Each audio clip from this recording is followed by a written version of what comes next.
है ना, इस बारे में हम पढ़ेंगे आज। सबसे पहले देखें जी, पूरी दुनिया में इंसानी हुकूक की पामाली होती है।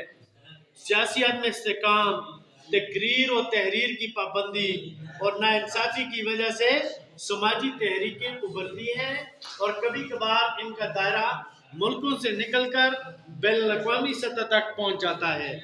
पाकिस्तान अक्सर मार्शला या फौजी हुकूमतों की जद में रहा, जिसकी वजह से बहुत से मसाइल पैदा हुए और समाजी तहरीकें शुरू हुई।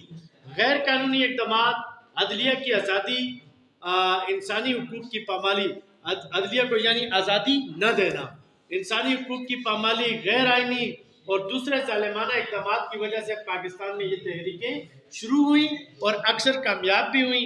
इनकी बड़ी बड़ी वजूहात इन तहरीकें क्यों होती हैं, ये है ना। एक होता है मुआशी वजूहात। बेसिकली ये तहरीकें जो शुरू होती हैं ये एहतजाज की एक किस्म होती है।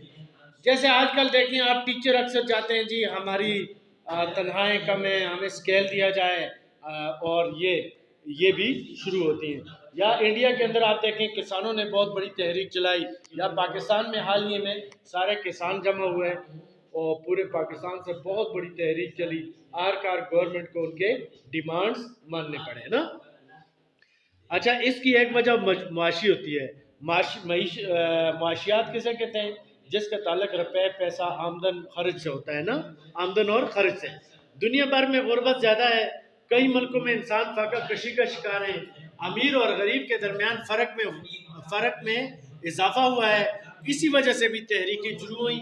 मजदूरों ने अपने हुकूक के लिए तहरीकें चलाई, किसानों ने चलाई, और इसी तरह बाज़ मुफाद परस्त लोग भी अपनी ज़ाती फ़ायदे के लिए तंजीमें बनाते हैं और शुरू कर देते हैं। ठीक है ना। गांव की सतह पर जी एक अमन कमेटी के नाम से शुरू हो जाती है, या जमहूरियत के नाम पे शुरू हो जाती है। दूसरा है मजहबी वजूहात।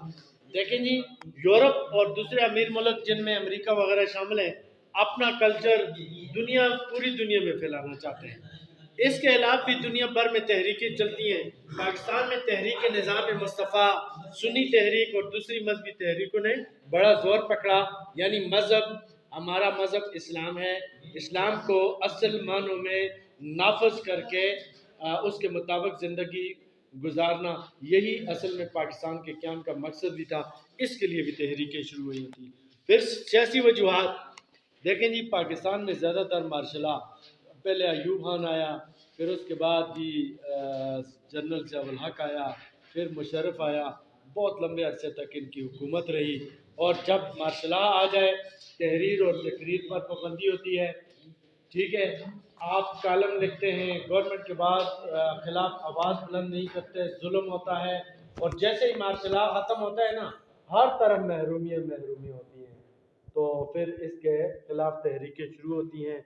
और ये जो लोगों को दबाया जाता है ना, उसका रिएक्शन के तौर पर भी होती है ना। देखें जी, पाकिस्तान में जमहूरियत पर बार बार हमले होते रहे और सियासियत में इस्तेकाम की वजह से अक्सर समाजी तहरीकें शुरू हुई। जो काम सियासी जमातों को करना चाहिए था वो इन तहरीकों ने किया।